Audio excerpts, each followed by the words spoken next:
Rokt helps retailers make more of every transaction. When someone is already buying online or in-app, Rokt makes it possible to show relevant ads and offer content in that moment, like subscriptions, upgrades, or loyalty perks.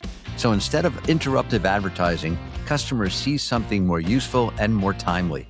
For retailers, that creates more value from the transaction. For customers, it creates a better experience. That's Rokt, making every transaction more valuable. Welcome back to the Retail Pilot. I am lucky to have my good friend and retail icon, Mickey Drexler, back on the podcast today. Mickey began his career at Bloomingdale's, reinvented Ann Taylor, the man who dressed America, transformed Gap into a $14 billion cultural icon, founding Old Navy, then revitalized J.Crew and launched Madewell. Now chairman of Alex Mill, this Bronx-born merchant prince shaped decades of American style. Mickey, welcome back. Thank you, Ken. Nice to be here, and thank you for that very kind introduction. Well, I mean, I don't even know if you need an introduction, but for those who don't know what you've done, which is a lot, now they know. And it's also interesting to note, Mickey, that it says here it was a $14 billion business. That was back in 2001, 2002. It's still a $14 billion business today, but we'll talk about that later. Okay. So, Mickey, Alex Mill, it sounds like you've been riding a little bit of a wave. You've got some wind in your sail. Tell us a little bit about the business, but I'd love for you to start at a high level to explain the business in total in terms of where it's coming from, wholesale, stores, and online. Well, it's hard to explain it without saying what it was 6 or so years ago. But in any case, it was only a thought in our minds of what it could be and should be. And frankly, right now, we're starting to get some of the good traction that I always like to see, although it took a bit of time. We are it was tiny with no stores when we started, Alex and I, and Samsak is the third relaunch person and a founder in the relaunch. So there's the three of us, and what it was and what it is, it's a long way from that. It was just a feeling about vision, etc., on what it could be. And now we're getting close, although you never get 100% because you're always climbing the mountain. Anyway, we have now 2 stores. We had a third store, was not successful, but we tried hard and maybe not hard enough. So we have a store in Soho. We have one on the Upper East Side. We sell wholesale to about 30 or so accounts. And the reason we do, and there are positives to it, but we did it because we did not have enough quantities to meet minimums from factories worldwide, but mostly overseas, of course, Asia, overseas, etc. So we needed to have the minimums rounded up with wholesale. So that's been the initial vision. Wholesale is not in, I guess, whatever my toolbox, if that's the right word, but and it's not anything that I'm terribly involved in other than pushing and doing whatever I do and getting bigger orders. But the positive is that it's good exposure for us. With only 2 shops in what was a very small and flattish growth business, to have people see who we are and help them go online and buy our goods. So in any case, the business over the last year or so, finally, and I'm very happy about it, got traction. It was a very difficult 5 or so years because I wasn't used to doing what I do in terms of the smallness of the team, of the company, and in many cases, the need for improvement among the work we do. So, but in hindsight, I don't think we could have accomplished what we are accomplishing without the fact that it was small and we all had multiple tasks. There were about 20-ish, maybe. Now we have 30-ish team members. The irony is we have 3 designers, all from the old place, who came from a team of uh, probably 20 to 30 designers designing the same amount of SKUs, much more edited up front, but it shows you what talent and what the reality can be. I never would have planned that, but for the fact that it was a necessity. Payroll, finding the right people, but it works well, and it works well because we're, we're a little shop here, and we're always we have it's like whatever I envisioned the startup to be in my old days. It's what it is. This if you walked out of this our only conference room, the only private space, you will see lots of people, and you walk through 5 seconds, and you're seeing everything and anything. All the boards are up always. You're listening in, you're eavesdropping. You're calling from my desk. I don't have a desk-ish a table to the other team members. And that's very hard to do. And I never did that, although Ann Taylor was quite small when I started, but nothing was this small, and I wasn't nearly as driven to be successful. I guess I always was, so that's not true. But so that's a great advantage. You pick up all these little things on the calls, on this, on listening to customers, which is much easier to do here because we only have 2 shops. You walk in, and every week, as a necessity and a good practice, is you speak, could be every day, to the store team members, and they tell you things that either act upon or we don't act upon. But it's a small business growing bigger now. But in fact, I hope that characteristic never changes here. Where are you seeing some of the momentum? And you've told me over the past months you've actually seen businesses doing quite well. And I would say from those with whom I speak, you're in the minority. I hear more things around challenges, the customers slowing down, people concerned with what they're buying. But you're realizing success. Where are you seeing the success within the business? Well, I'm going to give you not a specific answer yet because it's the whole business. I felt, and in all my experiences in other jobs, that I'm always looking for white space, meaning a space that I and we feel has an opportunity to grow. And so the beginnings of this were that the opportunity to grow. And I see out there, and it's my own opinion. No one told me, we didn't do research. I saw what was, and the same thing happened at Ann Taylor and Gap a million years ago. What was a white space that we could go after and fill, or try to. And it's never that easy, especially when you're reinventing or you're starting something. But it always began, and it started because you asked me about how you form a strategy. When I worked at A&S, my last department store job, I always wanted to have.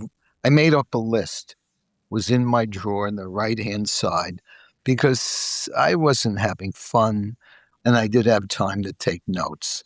But I did my job, but whatever. And I had a list of things that if I was going to start a business, it would have the following list. And that was really the list that was the formation of Gap. Uh, Ann Taylor happened to come along. I took the job because I learned how to uh, kind of run the business. You never learn everything, but the list was a Gap appropriate list. Ann Taylor was a fashion business novelty. But I also felt there was a white space there because you always got to believe in something. Even if you're wrong, you got to have a vision and a point of view that drives you. Got to Ann Taylor, and just went to school after 12 years in 3 department stores. I went to school and I self-taught learning from the team around you, learning from customers always. And we built kind of a really nice business that for me was very not nice when 6 months after a job I loved was taken over by a very large bureaucratic department store no longer around called Allied Stores. I'm not a big fan, and even though I've maybe created some big companies, but bureaucracies are the enemy. Lots of people and lots of layers are the enemy.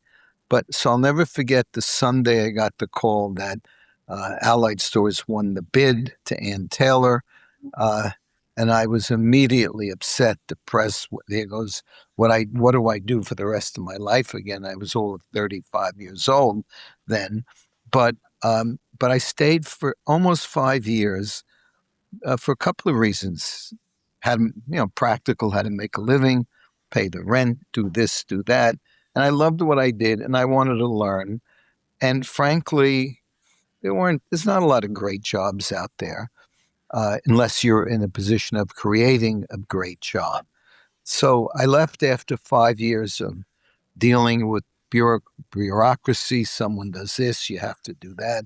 The one thing I always remember is they asked me, Ann Taylor became a hot business. It was hot before. It had Soho Charcuterie, first one with a restaurant, 57 and 5th, Joan and David Shoes. And the shoe thing, the restaurant thing, that's probably where the traffic was for the first year. But then I learned, and I know this is long stuff, we'll do your editing, but I learned pretty quickly at Ann Taylor that if you don't own your own brand, you're subject to the whims and ways of your competitor. On sale, on sale here, that, and the other thing. And then, of course, well, of course not, but at Bloomingdale's, I learned meet the price of your competition. It was a very religious lesson. And Brooks Brothers, which then was a different Brooks Brothers than it is today, for sure, had their own label, Brooks Brothers. They never had to worry about competitive markdowns. Never had, they had the wall, the moat built around their brand. And I took a page out of their book and said, the only way I would like to, for our company, protect ourselves is to have our own brand. They call it private label. I don't call it that. I call it goods that we design ourselves, formulate, have a vision for that, other companies have designers doing that. But we have designers, frankly, who are also in the merchandising business. And so immediately, well, within a short time when I went to school at Brooks Brothers, we hired, well, we had 2 vendors, Irving and, oh, I'm forgetting the other name, Irving Benson and whatever. And they were big resources to us. And we went to them and said, we'd like you to design with us a collection for Ann Taylor. And we called it Ann Taylor Studio. And pretty much after the 5 years or so, that became the biggest part of our business. Couldn't have done it alone, needed experts, needed people who know the marketplace. Production, as you well know, Ken, is critical. And so Ann Taylor it turned very quickly. It went from 25 million to 75 million. In those days, you could add a couple of digits. And we went from 20 stores to maybe 50. And, you go in, you do what you think is right. You try to pick, and I had a very close friend who did the real estate with me. Allied had a big real estate department, but Dick, my close friend, was the real estate department. Always call on those who know more. And for example, in the old days, he taught me, you know, count Mercedes in the parking lots for high class business. We drove to Plano one day in Dallas looking at a store. Halfway through on the Texas freeway, he says, turn the car around. We ain't opening up out here. So, it's common sense, and a lot of it is common sense in this world. So I did that for almost 5 years. Got a call from an old friend at Rose Wells who was consulting at the Gap, and she said they're looking for someone to run it. I could have been, many. There were a few of us on this list prior. They went through two or three presidents. And I never wanted to move out of New York, but I started chatting with Don Fisher. I was also in my career chatting with Les Wexner quite regularly.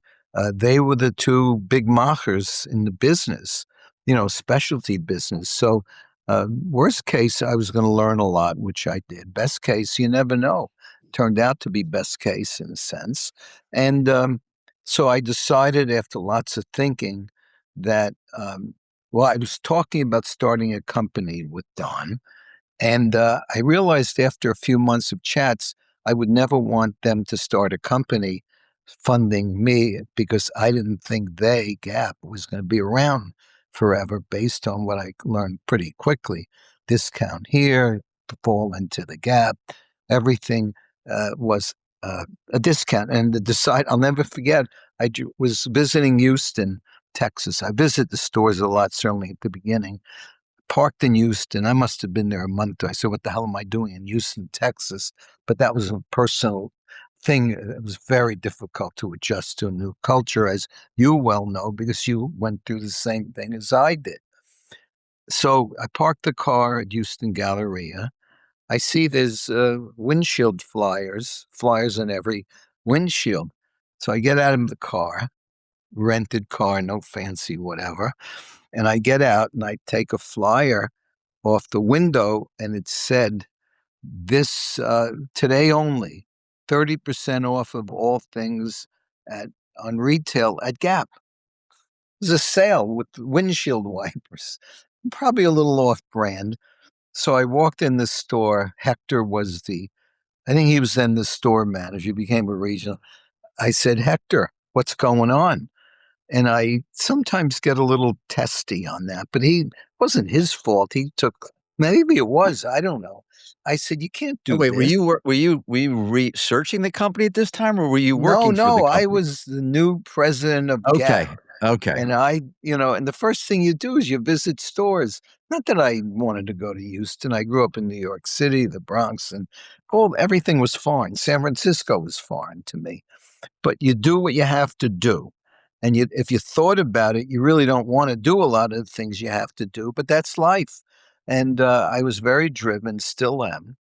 And no pun intended, because when I drive to shopping malls, I have to drive there. And so I left that. And of course, I'm on the phone all the time, but it was a weekend. I don't know. No one was answering. But that was just a notch in the points you had to deal with. The culture was a discount culture. The goods it was a Levi's only company, and we were then 35% Levi's. And, they're my friends, but I didn't like doing business with people who were trying to sell us more goods. Eventually, they didn't like us either. I guess it was me, and they fired us at a long lunch that they said, we're not going to sell you anymore. And the only thing I'm thinking is, you should have said that at the appetizer level, because it's like an hour and a half, we're discussing it. So we then went fully Gap brand. And we had 20 different brands, and they did surveys on everything. And the biggest, most popular brand, I'll never forget a lot of this stuff, women's pants were all called foxtails.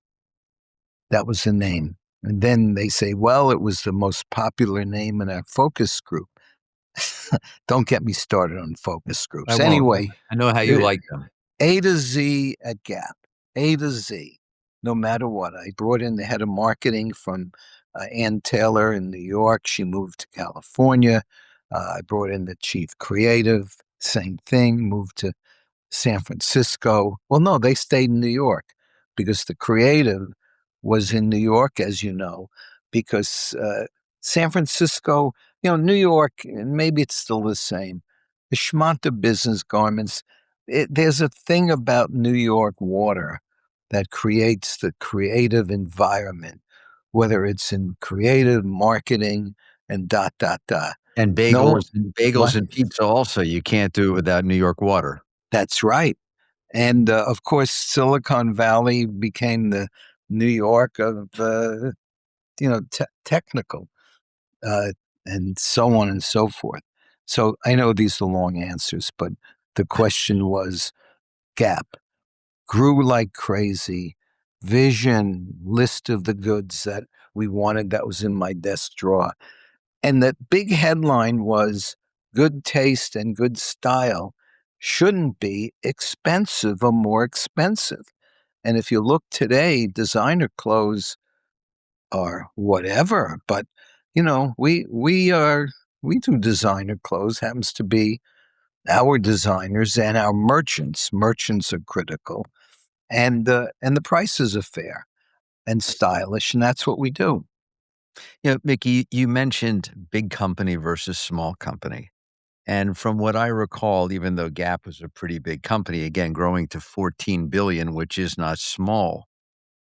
I do recall the way you operated, even within a big company, was as if it were small. And by that I mean you tended to manage by wandering. You could pop up in an office at any time. You threw yourself into many meetings. You were always curious about what people thought, always known to talk to the new people who joined the company and pick their brain on what they thought was most compelling that Gap was doing, give it thought and see how it applied or did not. But it was your curiosity, your management style, and how you got involved at many different levels and layers. And I'm curious to know today, with Alex Mill obviously being small, as you discussed earlier, how you are still managing to organize your time, show up at key meetings, and at the same time, overhearing what's happening at one table or grabbing someone from another room or having a Mickey meeting break out when no one was planning it. So I went kind of behind the scenes to get an idea of just some of the meetings that typically take place and would love to understand how you see the importance of the meetings and what you really impart on the teams. So, first, and I don't know if you're still doing this, but is there an inspiration trip or a vision trip that you go on? Because we used to go on those to just see what was out there in the world, what was new and fresh. Well, that's a good question. You have to do what you can afford to do in a sense. In the big companies, they were banks. Ann Taylor was a bank. Gap had a big bank, and right now the bank is it's me, it's Alex, and Sam is the third anointed founder with an important stake, along with everyone else who has stakes. But you make do what you have to make do with. And for me, I don't take those trips. Sam and his two partners, Alice and Jordan, do.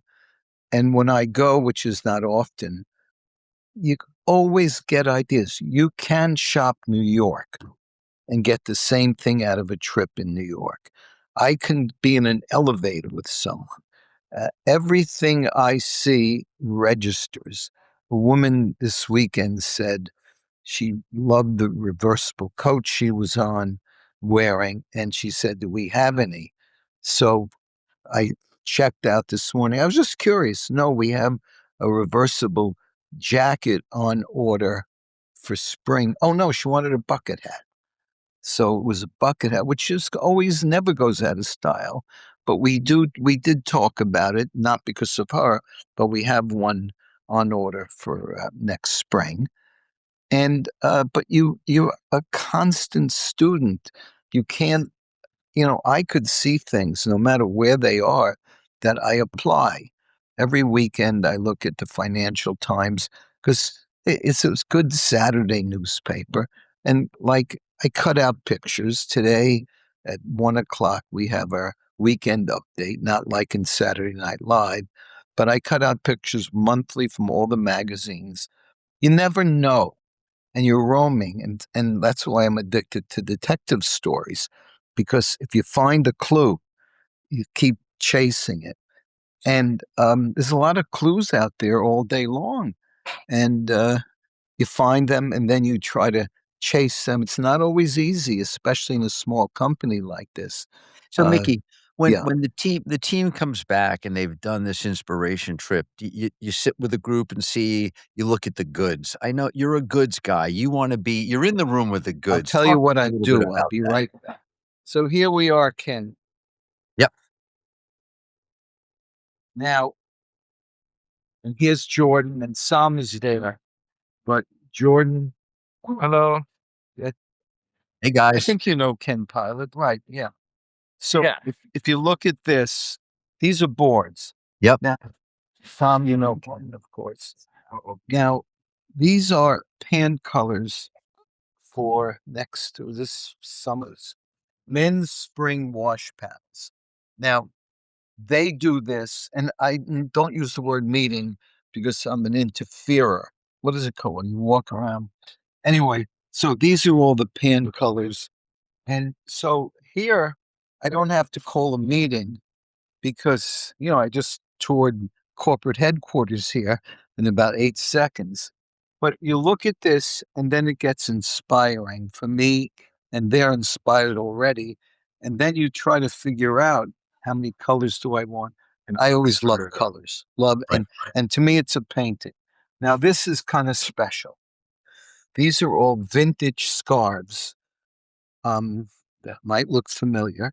Are But these coming from your neck, Mickey? I've seen a few of Oh, you yes, patterned. well, no, Ken. yeah, well, well, these scarves are Michael Drake's. Straight from Mickey's neck. Yeah, from but they're 30. I mean, Michael Drake was a friend when I was at Ann Taylor, and he was, in my opinion, by the way, I meet a lot of people, and I make a lot of mistakes, but Michael had scarves, and I probably purchased wholesale, I will say, all of his painted. Well, these are photographs of all the scarves that he had. And there's a point of view here. We're not going to do them all. Sure. Sometimes we change, other times we don't. But, that's why people say vintage is so good today. But you can't find a scarf like this even at Michael Drake's today that, in our opinion, has this point of view. Like, I don't like this one so much. But, they're my favorite one in the world, by the way, is this. And people say, well, why is it your favorite? I said, why don't you like chopped liver or something? How do you explain what your favorite is?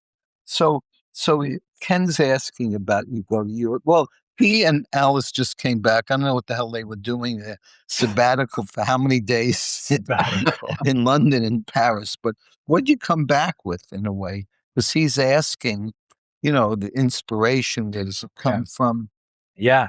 So I mean, we did a lot of vintage shopping. We went to all the different stores, the new stores, and just soaked up. We took tons of photographs. Again, we took tons of photographs and got inspired for the next 2 seasons, basically. Yeah, and it's all, our newest blazer. Well, we get inspired. The designers get inspired. They go to vintage, which business is great today for a lot of reasons. But you find out what's interesting, and style for us never goes out of style. So I'm wearing an 8-year-old blazer from Alex Mill before my time, and it's a blazer, but you don't need anything that's $10,000. This retails for $295, and it's cotton. It's simple. It's easy, but that's what we do. It's logical. It's how do you think people should look, and what doesn't in fact go out of style. So now, Mickey, as you guys are planning, this is for, again, summer 2027. We're still looking almost a year out, or spring 2027. Are you using the data, the sales, the business of today to think about next year, the hindsight meeting that we used to do to see what's working and what's missing? But we used to, you remember, you call it meetings. Here, they're not meetings per se. You can go around and gather, like these shirts. Well, this one's 10 years old, and I have shirts, blue and white stripe, never go out of style. So you know you're going to always have blue and white stripes in Sure. stock. You're looking, what's new this year? I mean, what do you think, without giving away secrets, what did you see that's exciting and reinforces things? I mean, we saw so many people in like funnel neck bombers, for example. Like everyone on the street was wearing funnel neck bombers. Kind of Okay, thing, or so like yeah, now you see it, and you have to have the kind of the genes to make that register in a way. But you see repetitiveness, in a sense, drives things. 3 years ago, we recognized every cool woman and some guys wearing long overcoats. You see that, you can't help, you observe in the elevator here at our office. It's 3 or 4 fashion companies, and elevator shopping here is actually it's actually very helpful. But then you say, hey, I like that, and then you sometimes invite them in.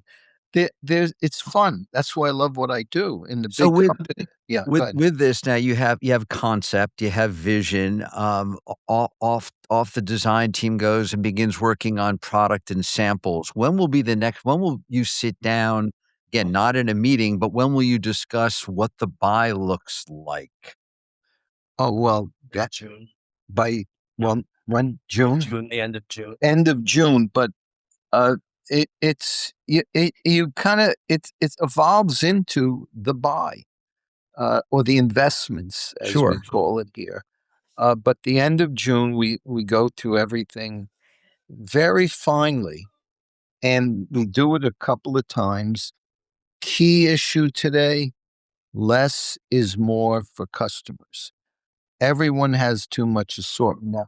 We would never have an assortment this big. Hold up, if you see, no, Right, but yeah. like Mickey, you have an assortment there. Let's call it 12 prints. You might get down to 3. Well, 4, 1, 2, 3, 6, 30, 32 prints here. Oh, actually, I'm sorry. 1, 2, They're, 3. no, they're divided by Yeah. 2. It's just each one of these represents one. They're just long. So 1, 2, Ah. 3, 4, 5, 6, 7, 8, 9, 10, 11. So there's 11. How 11. many? We'll probably do 3, maybe. 3. Got it. See, I would say, I haven't seen it, but I'd say 3 and maybe 5. But we're not going to develop all these. We just Yeah, right. wanted to photocopy Mickey's to kind of have an archive. But I think there's no right or wrong answer on 3, 4, or 5. What I like is you have the best 2 or 3 for all the money, and you invest more in them. And then you have 2 that you might think are special, unique, and aren't going to be best sellers. But for example, this red will sell. Well, here's the red too. It's a matter of investing like you would look at a stock market, or shorts or longs or whatever, and figure it out. But see, I would have said here, you need 5. I don't know, to make a have statement. to make some kind of statement. Sure. Because most people make too big a statements. You go to the supermarkets today. Oh my God, there's no one's assorting in a Well, way. when 'Cause you they have all deals too. and when you think about this, it could be a scarf, it could be a lining, it could be a print shirt. I mean, Yeah. there's no limitation to what you can do Exactly. with these patterns. Ken, see, now that's a great idea, Yeah. because these could all be linings and whatever else. And clearly, these are all silk and quite expensive on a Sure. relative basis. But you can adapt and have an artist paint some of these. They'd be great linings. Yeah.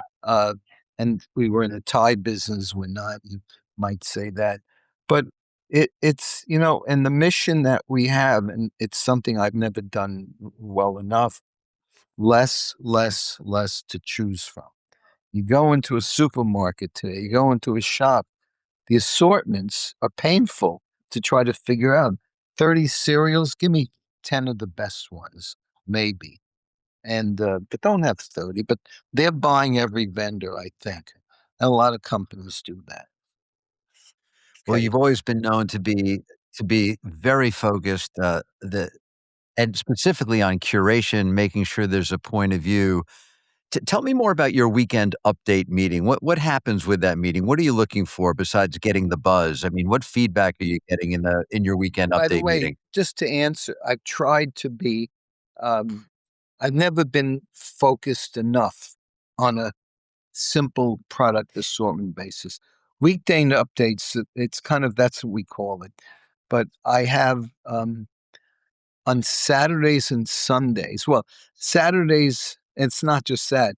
The weekend update is everything that happened the prior week that I think or feel would be something that the team should consider or design into, or it was a service example we had, or it could be anything.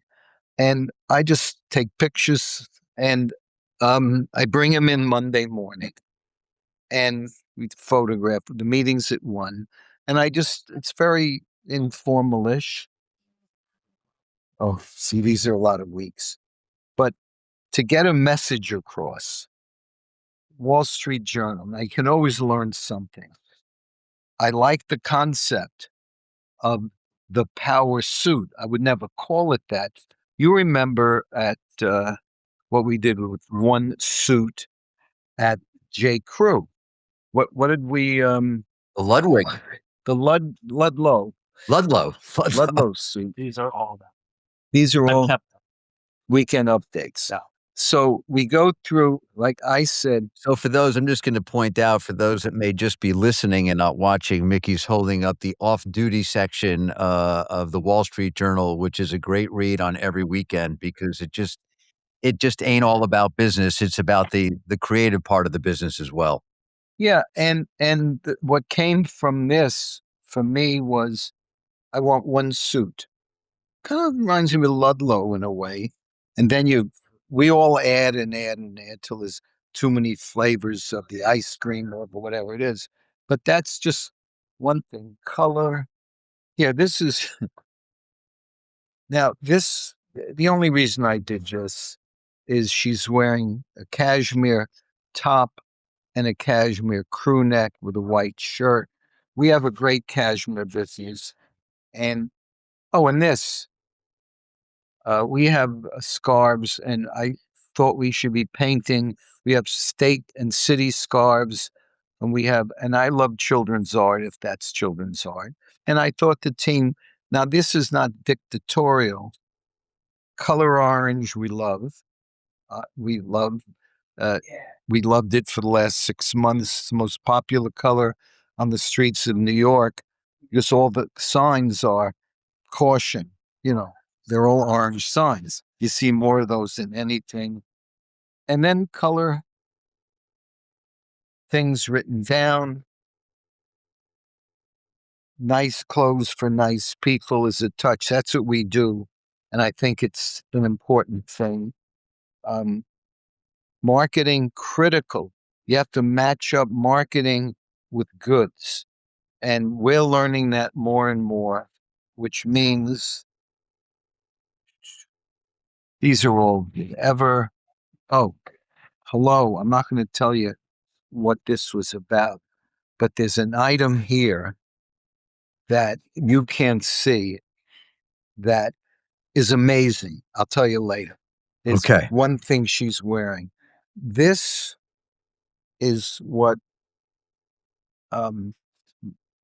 it's a magazine that does this. It's all about accessories. It's all about a color story. It's all about that. Very important. Which magazine is that, Mickey? I don't want to say, but I'll Okay. tell you after. All right. Okay. Trade secret. Well, it isn't because, it's part of their branding, and I think it's terrific. So Mickey, you And mentioned marketing. I want to talk to you about that because you have a weekly marketing meeting, and I'm going to well, assume it's you're weekly, but it's everything is every minute of every day. Okay, go ahead. but you have one you do have some time blocked on the calendar to actually pull people together to talk about marketing. And we do I that a lot at the weekend update.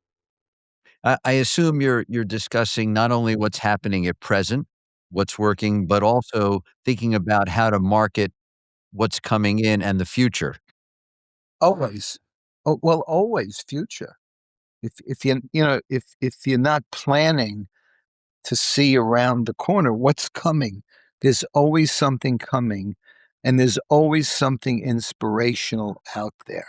So It's interesting, Mickey. You take a look at what you did with the tote bag, which was a very big push, strong focus. You had to be blind to not realize there was a tote moment happening. It's still happening at Alex Mill, but you put some strong marketing and some influencers behind it. okay, I'm going to tell you the bad news on that. All right. Okay. 3 years ago, we had a notion about, totes are all over the place, but we had a notion about painting something on a tote. I'll never forget, and this is on my pissed off list for a very long time. They sold out. I won't even say what it was, but it wasn't initials. They sold out in 2 days, 20 of them at $225, all because of what we painted on them. And from then on, the personalization thing started to be in our minds, personalized. Took us. Now, part of it is, and I have no patience, but part of it is you don't have the kind of resources you have in the big companies. A lot of money is wasted, but that's the way things are. But you might waste something and then you get a huge payoff on something else. But it took way too long to do it. Finally, I don't know how it happened. Maybe we had some people who came in to help. We were very short of the kind of help you need. We just, it wasn't easy. But now we're doing what I said last week. It's not just a weekend update. I said I don't want to buy anything for us and our shops that we can't match with a marketing plan. We have great things. So someone calls me, and part of this is just a friend or a picture. We have, you with the jacket, right? Yeah. Me with the Yeah. jacket, the David You- jacket. Right. You sent a picture or you said, we have that's funny. It's you. So we have a jacket called the David. And, uh, and Ken said it looked like whatever that brand was. That would be Stone Island. It looked like a Stone Island item. Yeah, Stone Island. I It mean, was just missing a decimal. Anyway, it's a men's jacket. But then, so you sent me the picture. Another guy who I met sent me, that was another jacket. You send me the David, I look at it, I try it on, I buy the David. And then a woman sends me, a very cool woman this week. I don't know if I told you this. We met her willy-nilly. She became our friend. She lives in Charlotte. She's kind of an influencer type. And she takes a picture of her in the David jacket. Now, 1, 2, 3, all of a sudden, and then you look at the selling. We didn't have much marketing for it. And I say, you got to match it. Now, here's our in-house model, meaning she's one of the team members. They model most of the stuff we do. And this is the David on a woman.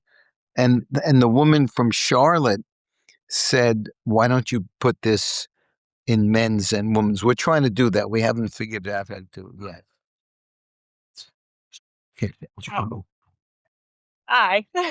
Hey, Work it a little like here. Yeah. Yeah. It's a men's jacket, technically. We love it. It comes in blue, green, and red.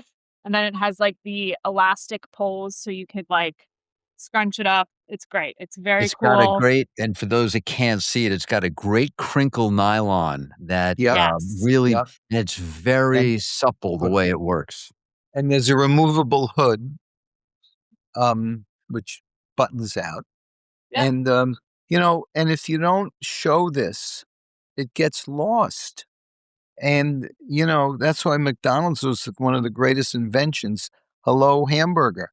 And, we have jackets. Yeah, thank you very much. So, but, you and then the other woman and then the third person, and then I wear it and say, but that's that's how things happen. You know, Mickey, how do you make sure? I mean, I get it. Curation, less is more. Um, how do you work with the teams to really understand what fits in the store and the story you're going to tell in the store, and how product is going to speak to the customer? well, it's a good question. And how do you tell them? I said before, I always these throwaway lines. Why do I love this? Why do I love orange?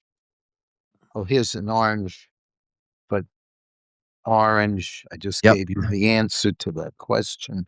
Anyway, um, why did I love it? You look at it, and part of the job of anyone is to know what's brand right. And I could mention companies that do, and there are less that don't in a way, but a brand right company has a point of view. I'll mention my old friend, Mr. Yanai. Look what that guy has done. I'm proud to say he copied everything we did at Gap in the mid 80s, which he did once thank us And for. Mr. Unai is the founder of Uniqlo, just Yeah, for Uniqlo. those that may not know. May not know. He's not my friend. He doesn't talk to me. He's mad at me, but whatever. Um, so, but if you know, look, this You picture. Mickey, I remember you saying to me, I'll never forget this, one of your quotes, although it hasn't turned up yet in LinkedIn, but it'll get there. You can always tell a gr it was something like, "A great store looks like it was bought by one person." That's Because my it's quote got a coming out. that was your quote, "It's a It, strong point of view." It yep, doesn't look disparate. It came out of one creative mind, and it works together like an orchestra. And, when you walk through when I walk through Alex Mill, it's not a big store, but it does look like it was assorted through one mind's eye, which is back to focus and point of view. And 100%. you go to a lot of stores and you don't see that, you have weak areas here, strong areas there, they just fall short. And I think it's an art that's lost. I think that there's so much going on today, and there's so much disruption in the process that you lose the perspective that's required to create a cohesive story or a great painting. Um, 100%. And I remember things a million years ago that stuck in my mind. And I know you're going to edit a lot out, but that's good. But I'm telling you a lot of stories. But on the corner of Madison Avenue and 57th Street, when I worked at Ann Taylor, our office was up the block. Every night, or every day, I took the Uptown Madison Avenue bus home. And there was a store on the corner there, a French designer store called, oh man, I forget the name, Olivier, something like that. And he had 15 colors of cashmere in the window. I'll never forget the picture in my mind of that. And it's the question of how do you know? If you know, you know. That's that saying. If you know, you know. And, if you don't know, you don't know. And you try to figure out, and I learned from everyone because, and I've learned a whole new language because of the generational difference in my office. I use kismet all the time. I had no idea. The Yiddish term is beshert, but, I knew that term, but kismet.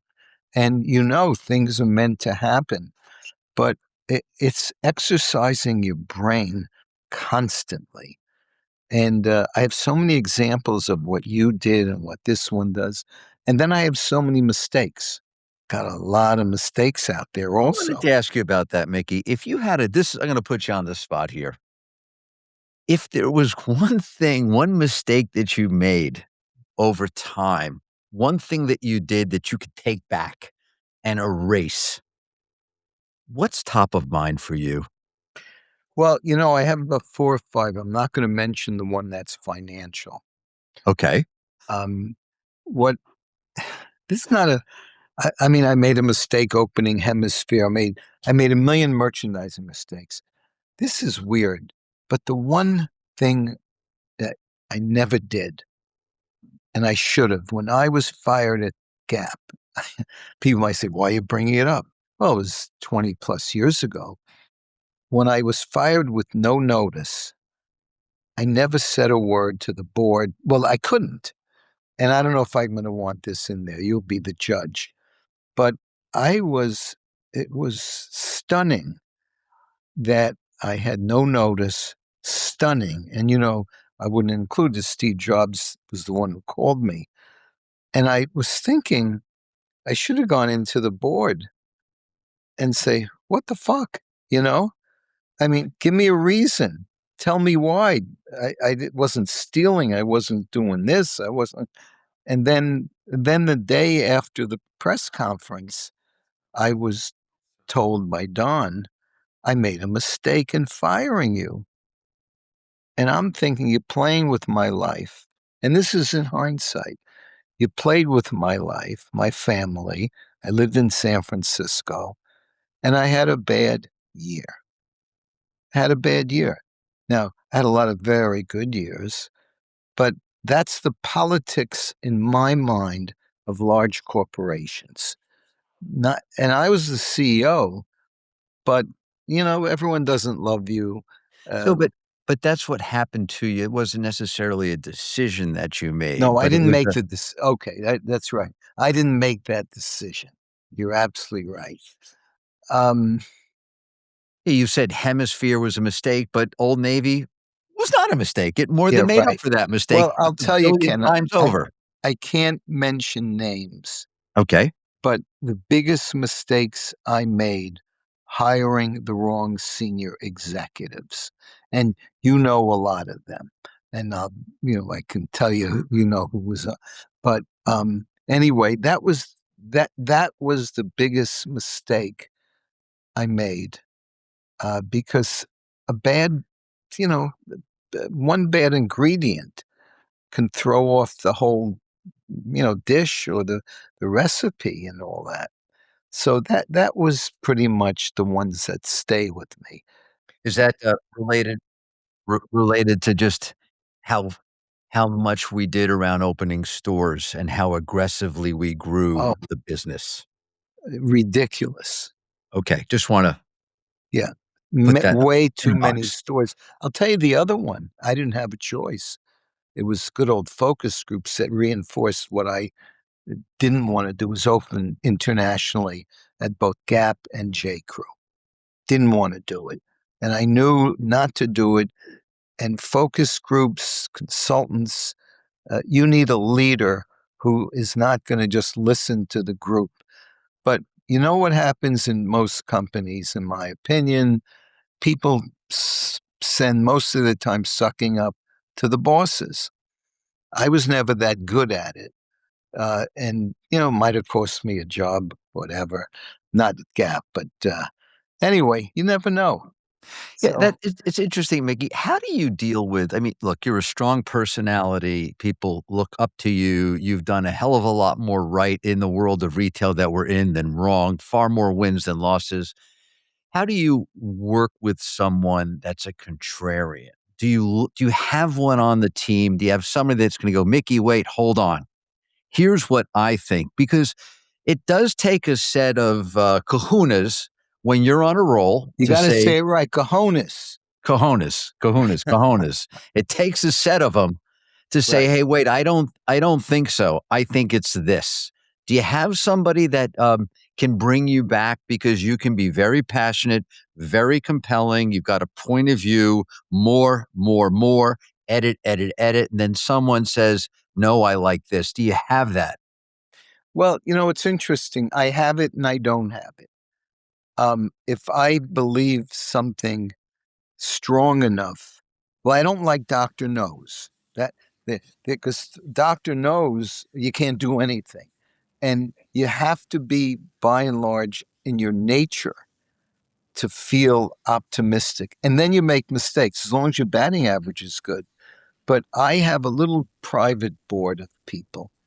I'll call you on stuff this technology or stuff like that, because, or anything. I'll call, some of them, 2 or 3 people, tell me what to do, or I need your help. And, boards of directors, they don't do that much. In fact, in our business, they don't really know about the schmonta business. But I have 2 or 3 people, I can tell you later who they are, you know them, who I call for different things. Now, and it's very helpful. Sometimes it's not even a call, but they say, I wouldn't do this. You know what really amazes me? That headhunters, it doesn't amaze me. No one wants to call anyone they think will give a bad review of someone, right? They Well, just it's like don't do it. you ask the candidate, who should I call? Well, my parents would be the first people. Of course, it's like you ask somebody for job references, and they're going to be good. You know what I like to do? Who for a job reference or for something work I need done on my house? I say I just want to know the last 3 people you did work for. It's not random because that Exactly. is picked.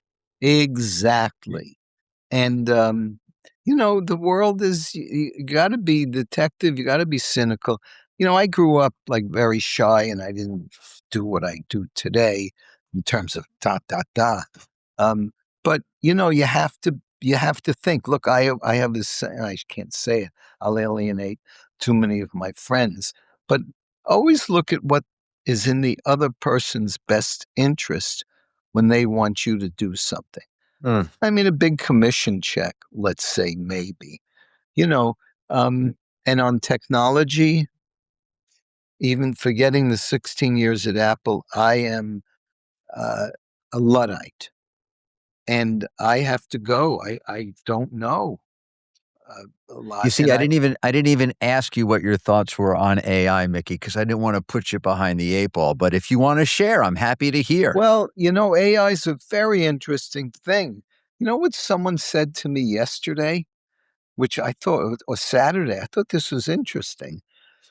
And I don't know, I don't want to get into the politics of it, but if you think of those that created AI, it was AI became the thing to do. And was it a well rounded group? Maybe not. Okay. No one asked me, they shouldn't. Can AI ever? Well, I had a fight with a good friend of mine who's on the board. I love her, but I said they're never going to pick colors. I don't know about the emotion. I see AI inspired ads or ads and everything else in the world. But if you look at the inventors of it and the amount of money spent on it, it's unbelievable. But I know I don't know.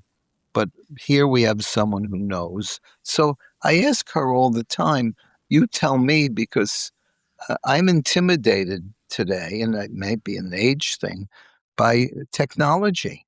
So, Mickey, what one I'm gonna go back to one thing that we talked about a little bit earlier, and it's the age old tension that's always been there between designers and merchants. And I always thought that you were able to bridge that gap well, in that designers can see what's next and merchants know how to maximize what's been. And there's the tension because merchants want more of what's doing well, and designers want what's next. And I'll never forget, you said one time, do you think that Steve Jobs knew that the world needed an iPhone? Hello. And there it was. There was no report out. We need an iPhone. And all of a sudden there was an iPhone. It was what was next. Because if we'd asked the merchants, we would have just said, give us more fax machines. That's a very interesting point of view, because I find that there is got to be a balance and a negotiation. I find merchants don't really, they look much more rear view mirror. Most people, they look at the data and, oh, this is what happened. I always say if you sold 1,000 of it and you owned more and you bought the right colors, you might have sold 10,000. You have to look at what you need to improve upon, not that it's bad news because you bought it wrong or you didn't buy the right sizes. That's part of the hints that are out there. The data is very important if you know how to read it. And that's why when I ask for selling, the merchants normally say, well, we sold life to date 40 out of 80 or 500 out of 1,000. Tell me what you sold by color. Tell me what you sold the first, second, and third week. I learned that when I was 24 years old at Bloomingdale's, that point making the biggest unit buy in apparel that the company ever made. But the data said that the t-shirts you sell in February will quadruple the sales in quadruple, not triple. It's a funny word.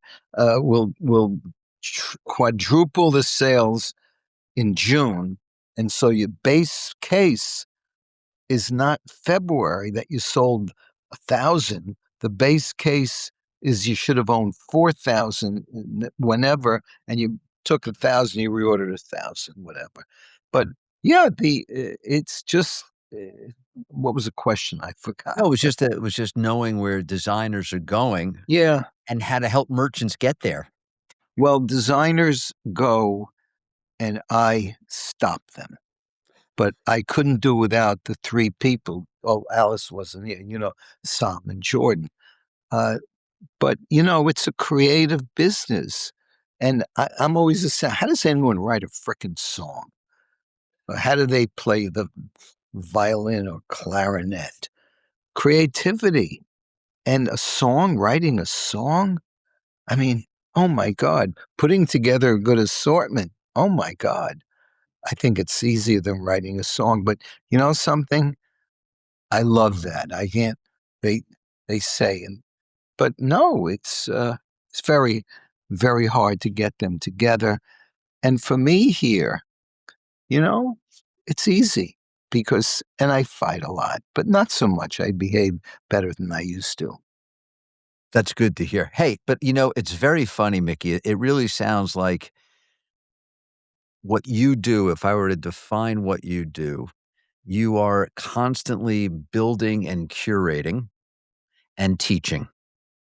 You teach, you look, you nudge, you schmooze, but you're you are in the trenches now more than maybe ever, Oh, 100%, not even close.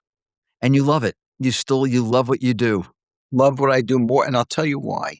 I don't have someone breathing down my neck telling me not to call it Old Navy or not to buy that color or not. I just don't. And whatever I do, and by the way, I'm a go-to people who know more than I do. But yeah, I love it. I do. It's fun. Mickey, I'm gonna ask you a couple rapid fire Go ahead. questions. All right. But number 1, what are you streaming now? What are you watching? You know, I love detective shows. I watch a lot of BritBox, and I like the English DC, whatever they call them. All right, I gotta throw it out. Slow Horses, did you watch it? Something, Ken, everyone loves it. I Okay, started it. You loved it? I did. I Yeah, thought so. I have no patience in my life. I Okay. got Spilkus, the song. So what do you like? What show? Give me one. Well, I love Dick Wolf, Homicides New York, Homicides LA. I like Vera. I like I like all the crime shows, 2020, 48 Hours, Dateline. But if you don't record them, you're listening to commercials all the time. I like podcasts, true crime. At Soul Cycle, I'm always on a podcast because the music's too loud and dot, dot, dot. All right. You have Got any one. good? If you have some good stuff, let me know. I'll come back to you on that. One piece of advice you would give to a new merchant that just starting their career at a company. Wow, that's hard because if the company's not merchant centric, You have to learn by yourself, ask all the questions. New merchant, find someone who you think is a great merchant or is good and ask them. I see everyone who asks me now. I just do because it's who I am, not just in LinkedIn and all that. That gets a lot, but it's a really good question. If you found someone, like I know 2 or 3 people, I'll tell you one woman who you knew years ago, and a guy, and actually 2 or 3 people, but they've been through the trenches. They built companies. I don't know. So What do you find a do? mentor. You Find a find a mentor. mentor, but remember one thing. I always say this. If you are thinking it about a person, then you're right. So if you don't, they have to inspire you. They have to kind of perform so that you think, God, I want to play the instrument like them. I want to, buy like them. They have to do that. And, Well, this goes you know, back to one of your big quotes. This goes back to one of your quotes, which is interview your boss. yep. But, Know who and then you're going to work for. yeah. Well, I'll never forget, I was interviewing at J.C. Penney when they had a place in New York. It was whatever. And the head of HR, who toured about 20 of us around, said, this is a very important process. These are my words, not him. He said, if you don't feel it on this interview and this tour, then it's not for you. Walked right out of the interview. That was check, please. That's right. All right. Exactly. When getting dressed, what item do you start with? Okay. Underwear aside. Forget the underwear. I mean, Okay. that has What to item? happen. I always start with my jeans. That's what I start with. You're a bottoms up Automatic. guy. Yeah, automatic. And it's very simple for me. It's a uniform, it is, but a scarf can change a uniform, a hat can change it, sunglasses. And I always do a shirt. Today I debated, I'll do a striped shirt. It's And white or blue and white stripe. and if It Tomsack hadn't ripped off your scarf, you'd have that on right now. Yeah, right, exactly. But, I didn't wanna show you both of that. So, and then I only wear suede shoes from, uh, Todd's old shoes from a million years ago. And who's the name of the one we carried at J.Crew? Not Anderson, shit, 2 words. Not Alden. Alden, 1 word. Alden. Yeah, Yeah. they love One of Alden, the those best 2 glass out shoes, there. that's what I wear. Yeah.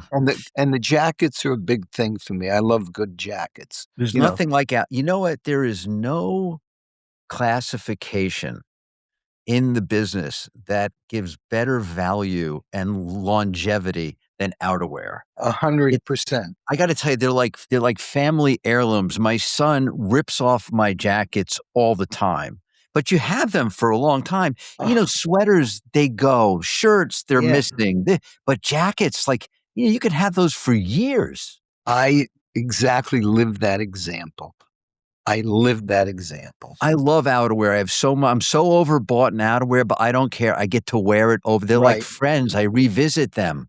You are absolutely I couldn't agree more. It goes in, you can amortize it over a million years, and it's always good. All right, toughest question, and it can't be orange. Favorite color? Right now? Just the favorite. Right now it's orange. I got that. But favorite No, color? yeah. Oh, shit. It ain't navy, although I wear it all the time. I like know what I do all the time with favorite colors? You got the green and blue striped sock. And I have stripes, and I wear brights, and those are my touches of color, along with the scarf. So my favorite colors are striped socks, solid red socks, you know, Cunningham blue socks. I like Cunningham blue. We named it after Bill Cunningham, one of the great, great fashionista guys. So, And with that, we'll land this flight of the Retail Pilot. Thank you very much, Mickey. It's always a pleasure. Thanks for tuning in to this week's flight of the Retail Pilot. And please give us a review on your favorite podcast platform.